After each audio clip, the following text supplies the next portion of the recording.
प्रचंड भूक लागली आणि मस्त थाळी मागवलेली आहे. लकीली आम्ही जे होमस्टे बुक केले ते त्या शोच्या आणि पेरियार रिझर्व पार्कच्या जवळच आहे. आणि यांचं मॅनेजमेंट काय फालतू आहे. म्हणजे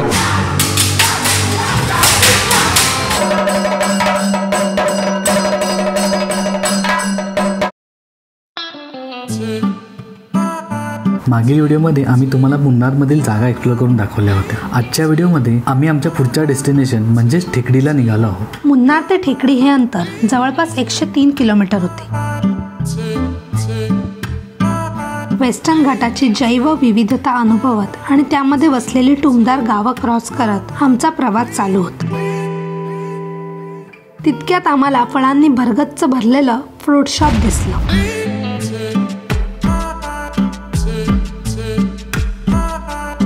केरळमध्ये ना असे मस्त मस्त फ्रूट शॉप्स असतात.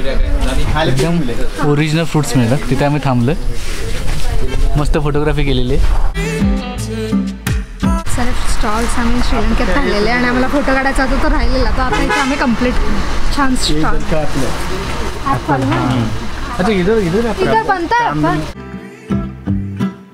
तिथले फ्रेश ॲपल पाहून आम्ही आश्चर्यचकित झालो. तर ड्रायव्हरनी आम्हाला कंठलूर नावाचं केरळमधलं ठिकाण सांगितलं जिथे या ॲपलचं उत्पन्न होतं. भारी ना. प्रवासात पुढे जाताना सुंदर असे चर्चेस दिसत होते. रस्त्याच्या दुतर्फा गर्द झाडी पाहून मन प्रसन्न होत होतं. पेट्रोलचा स्टॉप घेऊन पुढचा प्रवास सुरू ठेवला.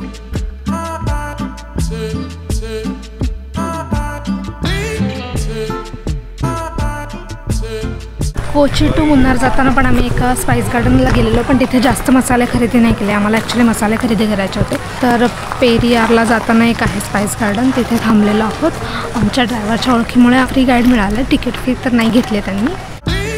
इथली गाईडेड टूर केली आणि काही मसालेही खरेदी केले.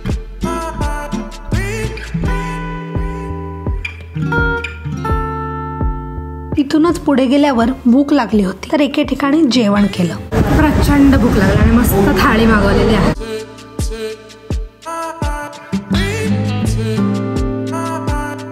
आम्हाला टेकडीमधले कथकली आणि कलारी हे शो पाहायचे होते, म्हणून होमस्टेला न जाता डायरेक्ट या शोचं तिकीट काढायला आलो. सोबत आम्ही उद्याच्या जीप सफारीचंही तिकीट काढलं. तर आम्ही स्पाइस गार्डनला व्हिजिट करून तिथे जेवलो. जेवणाने डायरेक्ट टेकडीमध्ये आलोय. ऑनलाईन तिकीट केलं नव्हतं आम्ही बुक शोचं आणि जीप सफारीचं. तर इथे येऊन शो म्हणजे कथकली शोचं आणि मार्शल आर्ट शोचं तिकीट काढलं नव्हतं. तर तो 6 वाजताचा शो आहे. त्याचं तिकीट आत्ताच काढलं कारण खूप गर्दी आहे. आणि हे इथे ना तिकीट सेंटर आहे. इथे सगळ्याचं तिकीट मिळतं. म्हणजे जीप सफारीपासून मॅजिकल शो आणि हे सगळं. टेकडीमध्ये आम्ही जंगल पॅलेस होमस्टेला थांबलेलो. हे होमस्टे अगदी पेरियार नॅशनल पार्कच्या बाउंड्रीवर किंवा नॅशनल पार्कमध्येच वसलं आहे असं म्हणणं काही वावगं ठरणार नाही. रूमच्या बाहेर असणाऱ्या पॅसेजमधून जंगल दिसतं आणि कधी कधी जंगली प्राणीही इथून दिसतात. खूप थकली आहे आणि लगेच आता इथं शो आहे 6 वाजता. 4:30 वाजलेत. लकीली आम्ही जे होमस्टे बुक केले ते त्या शोच्या आणि पेरियार रिझर्व पार्कच्या जवळच आहे आणि ओनर खूप चांगला आहे आणि रिव्ह्यूज मी खूप छान ऐकलेले ह्या होमस्टेचे. ह्या होमस्टेचं नाव आहे जंगल पॅलेस होमस्टे. मी तुम्हाला दाखवते. नावाप्रमाणे जंगल पॅलेस होमस्टे जंगलातच आहे. समोर तुम्हाला हरिण वगैरे दिसतात. आम्ही 2 रूम बुक केल्यात. एकाला बाल्कनी व्ह्यू नाही आहे, एकाला आहे. ही आहे आमची रूम. सिम्पल आणि किती मोठं वॉशरूम.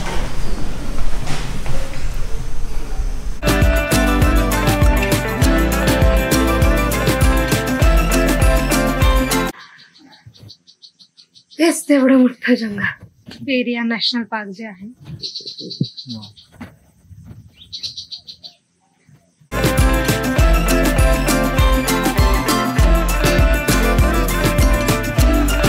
दोन्ही रूमचे प्राइस सेमच आहेत. Around 1000 rupees per day. आणि एक रूम आम्हाला मिळाले जिला खूप सुंदर अशी बाल्कनी आहे. किती सुंदर असा हा व्ह्यू. या रूममधून मस्तपैकी पेरियार नॅशनल पार्कचा व्ह्यू आहे. छोटे छोटे प्राणी इथे दिसतात. नेकेड आहे मी.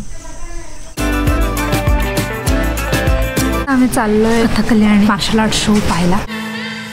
रूमवर थोडा वेळ आराम करून संध्याकाळी आम्ही कलारी आणि कथकली शो पाहायला आलो. दुपारी जिथे तिकीट काढलं होतं तिथेच हे शो असतात आणि हे ठिकाण आमच्या होमस्टे पासून अगदी 1 किलोमीटरच्या जवळपास होतं. आम्ही कलारी म्हणजेच मार्शल आर्ट शोला तिकीट आहे. 6 ते 7चा शो आहे. ओपन थिएटर जसं कुस्तीचं मैदान असणार त्या टाईपच आहे. खाली मातीचं एरिया आहे आणि बाजूला सगळे बसलो आपण. Next is group worship.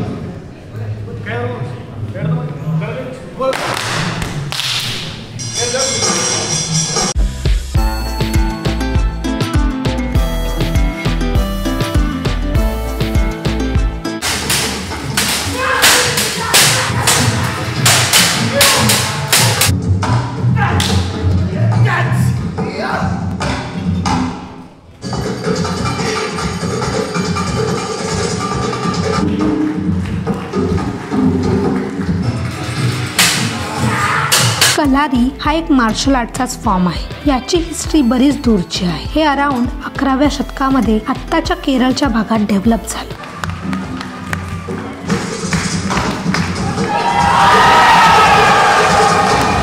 ठेकडीच्या या शोमध्ये कलारीचे प्रात्यक्षिके तुम्हाला पाहायला मिळतील. जवळपास 1 तासांचा हा शो पाहण्यासारखा आहे. सादरकर्त्यांची कला आणि त्यांचा फिटनेस तर जबरदस्त. जर तुम्ही ठेकडीमध्ये असाल तर हा शो अजिबात मिस करू नका.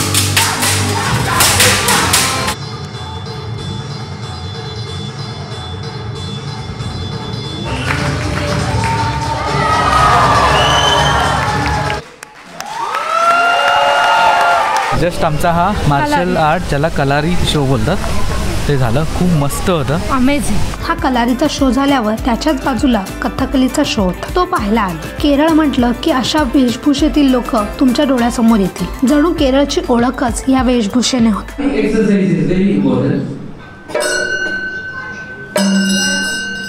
कथकली हा एक इंडियन क्लासिकल डान्स फॉर्म आहे आणि हे फक्त केरळमध्येच प्रॅक्टिस केली जाते. म्हणजेच ही केरळची स्पेशल अशी लोककला आहे जी अतिशय कॉम्प्लेक्स आणि डिफिकल्ट अशी आहे.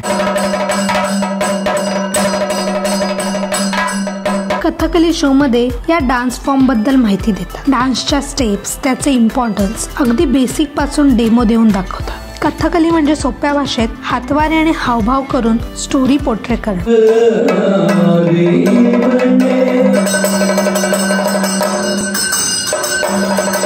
कलरफुल मुखवटे, मुकुट, त्यांची वेशभूषा, मेकअप अगदी वेगळा दिसायलाही आणि कॅरी करायला डिफिकल्ट वाटणारी.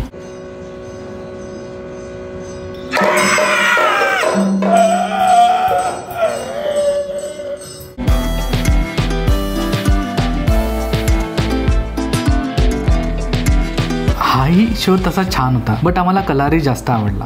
हा शो पाहून थोडंफार पेटपूजा करून आम्ही झोपी गेलो. शुभ सकाळ मित्रमंडळी. लवकरच उठलो कारण की 6ची सफारी आहे. आवरून तयार आहोत आणि तुम्ही पाहिलं तर मागे मस्तपैकी धुकं पडलेलं आहे आणि आम्ही आता निघतोय जीप सफारीला. आणि आमचा ठेकडीचा दुसरा दिवस आहे. एकदम सकाळी 6 वाजता आम्हाला घ्यायला जीप सफारीवाला आला होता. इथे साधारणतः 3 प्रकारच्या जीप सफारी असतात. एक व्हेजिटेबल प्लांटेशन सफारी, दुसरी तमिळनाडू बॉर्डर आणि तिसरी नॅशनल पार्क म्हणजे जंगल सफारी. आम्ही vegetable plantation jeep safari book केली होती. सकाळची वेळ असल्यामुळे रस्ता तसा रिकामा होता. आमची जीप सुसाट होती. जीप ड्रायव्हर तसा जास्त बोलत नव्हता आणि या जीप सफारीमध्ये तुम्हाला तमिळनाडू मधले व्हेजिटेबल्स फार्म्स दाखवतात. त्याच्यावरती एक डॅम आहे, त्याचे पेनस्टॉक आहेत, त्याच्यातून पाणी जाताना खाली वीज निर्मिती होते. ती मोठे पाईप आहेत.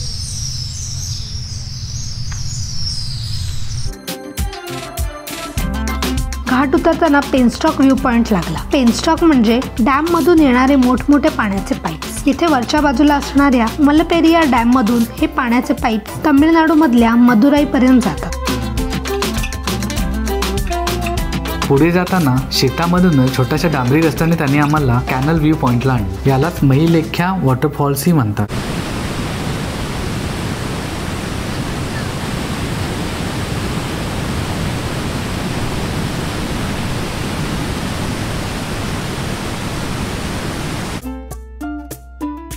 इथे दिसणारा छोटासा वॉटरफॉल हा वर असलेल्या मलपेरिया डॅमचाच डिस्चार्ज आहे. पाण्याच्या जबरदस्त फ्लोचा आवाज सोडून तशी ही जागा शांत आहे. तुम्ही इथे अर्धा तास आरामात स्पेंड करू शकता.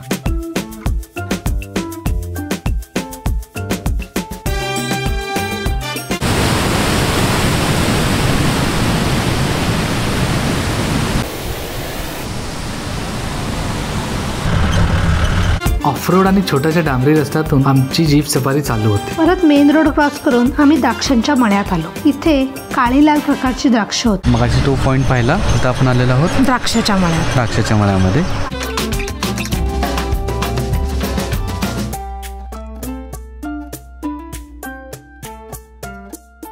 खरं सांगायचं होम सफारी वगैरे यांचा बिझनेस फंडा मस्त आहे. म्हणजे ही शेती आपल्याकडे पण असते, पण ह्या केरळ सरकारने किंवा तामिळनाडू सरकारने मस्त टुरिझम डेव्हलप केलं आहे.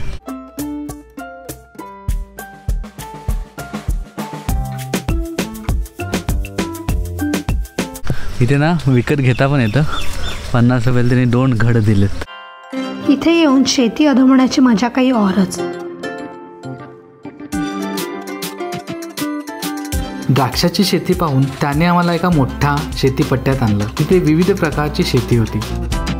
आम्ही तोंडलीची शेती पाहिली, तामिळनाडूची स्पेशल अशी मलगोवा आंब्याची शेती पाहिली.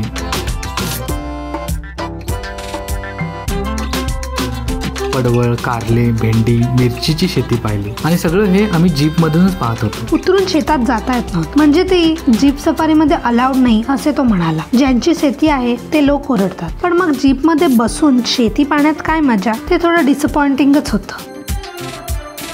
टेंडर कोकोनट, चिंचेची झाडी पाहिली. तिथे केळीची शेती होती. आम्हाला तो जीप मधूनच दाखवत होता. त्याला मी रिक्वेस्ट केली आणि केळीच्या शेतात शिरलो. इथले केळ्यांचे घड बघा ना किती मोठे आहेत. हे ॲक्च्युली आत येणं अलाउड नाही आहे, पण त्याला आम्ही रिक्वेस्ट केली. हे आजकालच्या मुलांना किंवा आजकालच्या जनरेशनला हे माहीत नसतं ना, त्यासाठी हे असं सफारी ह्याने केलेली आहे. तसं चांगलं आहे. तिथेच चिंचेच्या झाडांना हाताने काढता येतील असे चिंच लागले होते, तेही तोडून खाल्ले. चिंचेचा आस्वाद घेऊया. आंबट आहे ना. पॅशन फ्रूटची शेती पाहिली. बीटरूट, बीन्सची शेती दिसली. लाल केळी, चिप्सची केळी, अशा वेगवेगळ्या प्रकारच्या केळींची शेती होती.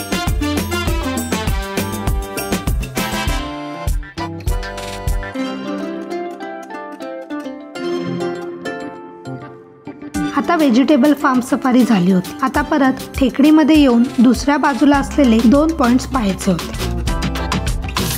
या व्हेजिटेबल फार्म सफारीबद्दल सांगायचं झालं तर तशी ही चांगली होती, पण शेतामध्ये उतरून फील घ्यायला अलाउड नव्हतं, नाही तर अजून मजा आली असती. आपल्या महाराष्ट्रात अशा कितीतरी सुंदर अशा शेती आहेत, तिथेही हा सफारीचा प्रयोग यशस्वी होऊ शकेल. आता जे 2 पॉइंट्स होते ते हिल्सवर होते. तिथे जायच्या रस्त्याचे पॅचेस एकदमच खराब होते. त्या जीप सफारीची मजा घेत होतो.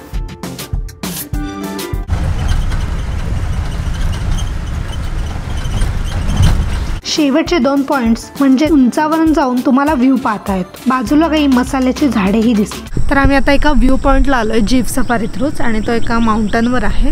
ॲक्च्युली त्याचं नाव खूप डिफिकल्ट आहे, तर खाली स्पेलिंग देतो. आणि हे सगळं छान नजारा.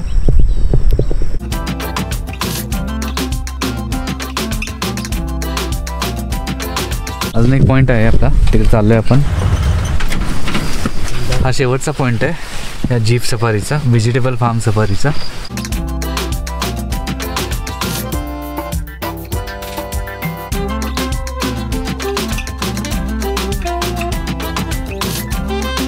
अशा प्रकारे ही आमची व्हेजिटेबल फार्म जीप सफारी संपली होती. 2 ते 3 तासाच्या जीप सफारीसाठी आम्ही 3,500 रुपये मोजले होते. तशी आम्हाला ही सफारी महागच वाटली. ही सफारी झाल्यावर तिथल्याच एका छोट्या लोकल रेस्टॉरंटमध्ये आम्ही ब्रेकफास्टसाठी गेलो. तिथे आम्ही पुट्ट आणि कडला करी, साधा डोसा असे आयटम खाल्ले. तांदळाचं पीठ उकडलेलं असतं आणि त्याच्या मध्ये मध्ये असं हे खोबरं टाकलं, आणि कडलं करी म्हणजे हरभरा आहे आपला. एकदम साऊथ इंडियन स्टाईलने खायचं. तर आम्ही जीप सफारी केल्यानंतर ब्रेकफास्ट केला आणि थोडं रूमवर आलो, फ्रेश झालो. आता आपण चाललोय बोटिंगसाठी. या बोटिंग म्हणजे पेरियार नॅशनल पार्कमध्ये जे बोटिंग सफारी बोलतो त्याला, तिकडे चाललोय. ते जंगलातना पूर्ण लेकमधनं फिरवून आणतात. ही एक ॲक्टिव्हिटी असणार आहे आजच्या दिवसात. ॲक्च्युली ॲक्टिव्हिटी तुम्ही सकाळी केली तर बेटर आहे 7:30ला असं आम्ही ऐकलं, कारण की मग तिथे पक्षी, प्राणी दिसू शकतात जास्तीत जास्त. पण आमचं तसं थोडं प्लॅनिंग हे झालं, त्यामुळे आम्ही आत्ता जात आहोत. आणि आणखीन एक गोष्ट मी तुम्हाला म्हटलेलं ऑनलाईन मिळेल नाही मिळेल, आम्हाला ऑनलाईन मिळत नव्हतं, पण आमच्या ड्रायव्हरने सांगितलं तर डायरेक्टही मिळतं. आता आपण गेल्यावर कळेलच.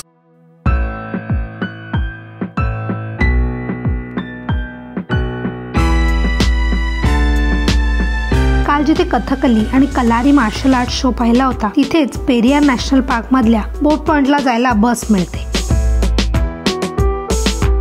15 ते 20 मिनिटात आम्ही बोट पॉइंटला पोहोचलो. जवळपास 1 तास लाईन मध्ये लागून आम्ही बोटिंगचं तिकीट काढलं. यांचं मॅनेजमेंट काय फालतू आहे, म्हणजे 145ची बोट आहे आणि यांचं तिकीट काउंटर ओपन होणार 12 वाजता. 9-10 पासून त्याच्यासाठी लाईन असते. मिसमॅनेजमेंट आहे सगळं. आमचं ॲक्च्युली काही प्लॅन नव्हतं, त्यामुळे आम्ही थांबलो, नाहीतर आम्ही पण गेलो असतो. बरीच लोक इथं निघून गेलो. ट्राय करा ऑनलाईन मिळण्याचं, पण 10%च ऑनलाईन असतं, बाकी सगळं ऑफलाईनच असतं. तर आदल्या दिवशी मिळत असेल तर आदल्या दिवशी घ्या. जवळपास 2 तास बाकी आहेत अजून. तर आम्ही आता खायला जाऊ, काहीतरी भूक लागली. तिथे बसायला फिरायला मस्त जागा केली होती. छोटंसं कॅफे टाईप होतं, तिथे काही स्नॅक्स मिळत होते. तिथे सोव्हिनियर शॉप अशा काही गोष्टी होत्या.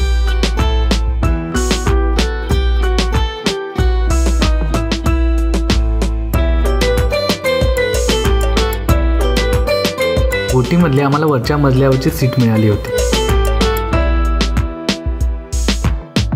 इथलं लँडस्केप, जंगल आणि पाणी अतिशय नयनरम्य होतं.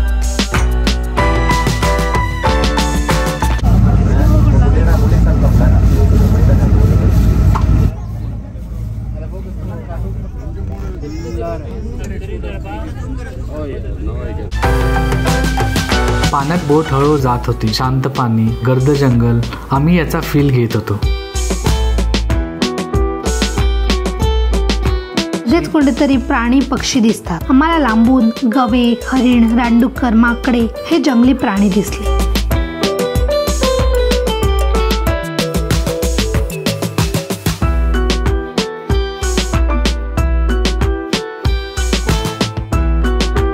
इथे पेरियार लेकमध्ये KTDCचं लेक पॅलेस हॉटेल आहे.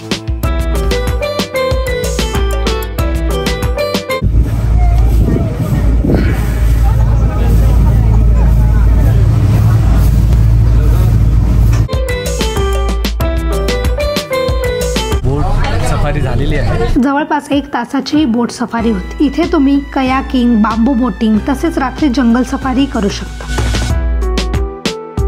हे पाहून आम्ही परत टेकडीमध्ये काही स्नॅक्स खायला आलो. राईस बोंडा मोदकासारखाच आहे, फक्त गोल आकार आहे आणि जाड आहे. मोदकाचंच सारण आहे आतमध्ये. मी अप्पा मला खूप आवडलं, मी 3रा खाते. आम्ही केळा चिप्स घ्यायला चाललो, मला खूप आवडलं.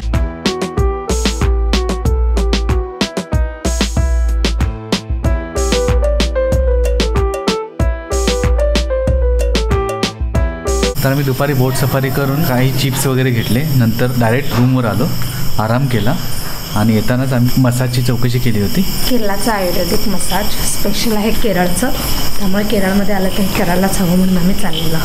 कसं होतं आहे तर मला सगळं सांगूच.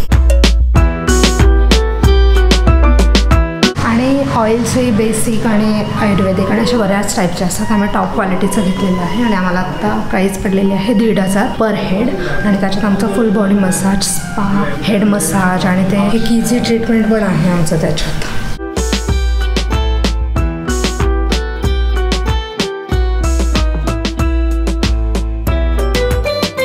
येस, हे काय आहे?